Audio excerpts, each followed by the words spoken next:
Nous venons d'avoir le match le plus intéressant de ce début de Coupe d'Afrique des Nations. Bonjour, bienvenue sur FPA, la chaîne où nos passions se déchaînent. Nous faisons le débrief du match entre le Mali et l'Afrique du Sud.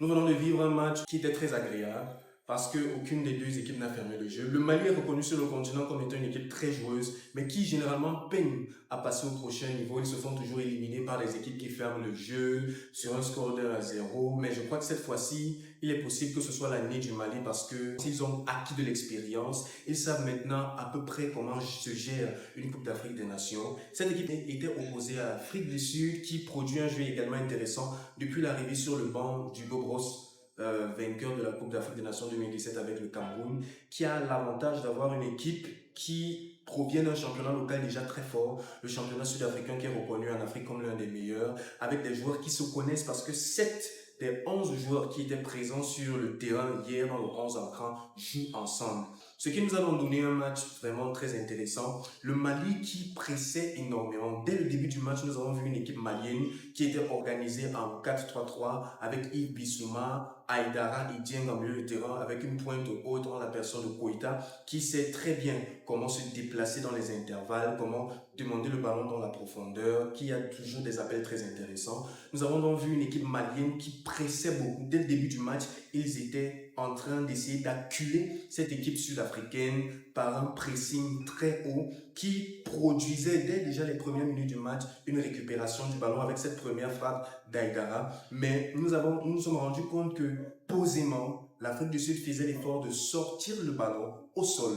C'est-à-dire, ils ne paniquaient pas à dégager les ballons à gauche, à droite. Ils posaient leur balle au sol. Ils sortaient progressivement. Un petit jeu de transition avec toujours le fait de chercher Tao, qui est le meilleur joueur de cette sélection, dans la profondeur. Plusieurs fois, nous avons vu des ballons qui quittaient directement de la défense pour la profondeur parce que certainement le défenseur se disait que son attaquant était disponible. C'était un match vraiment très intéressant. Aussi, nous avons eu la défaite plutôt de la Tunisie. Tous ceux qui n'ont pas vu le match ont été surpris du score final. Parce que lorsqu'on entend Tunisie-Namibie, il est logique qu'on se dise que la Tunisie, juste à cause du nom, va facilement l'emporter.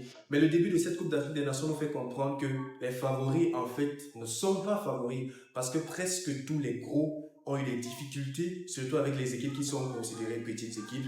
Notamment la Tunisie qui vient donc de perdre 1-0 contre la Namibie qui remporte son tout premier match en phase finale de Coupe d'Afrique des Nations. La Namibie qui a étonnamment joué, c'est-à-dire ils n'ont pas placé le bus. C'est la Namibie qui a fait le jeu, c'est la Namibie qui attaquait et c'est la Namibie qui a été récompensée. La Tunisie, on ne comprend pas ce qui se passe. Lorsqu'on regarde la feuille de match, on voit des noms très intéressants, des joueurs de qualité qui jouent dans des clubs intéressants et qui ont un rendement intéressant.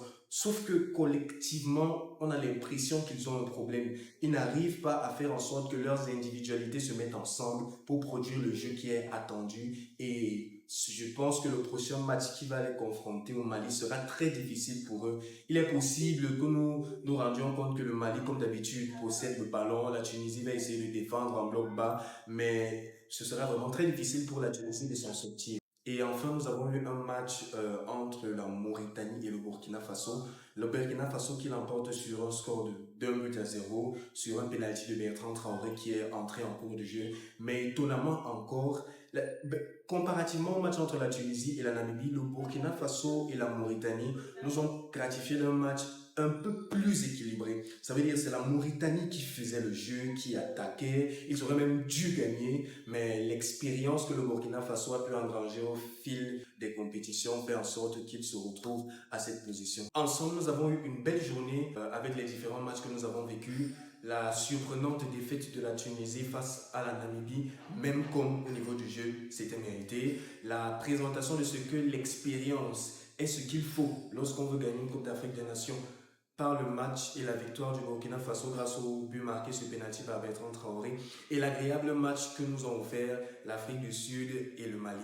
Nous attendons donc la suite avec l'entrée en liste du 4e de la dernière Coupe du Monde, le Maroc qui est très attendu et les différents autres matchs. Si tu as apprécié cette vidéo, s'il te plaît, abonne-toi, active la cloche de notification et surtout en commentaire, dis-moi quelles sont tes impressions au vu des différents matchs que nous avons débriefés, les différents matchs que nous avons vus. Qu'est-ce que tu attends du Maroc qui va bientôt entrer dans la compétition? Merci d'avoir regardé cette vidéo. N'oublie pas que ici sur FBA, nous sommes sur la chaîne sur laquelle nos passions se déchaînent.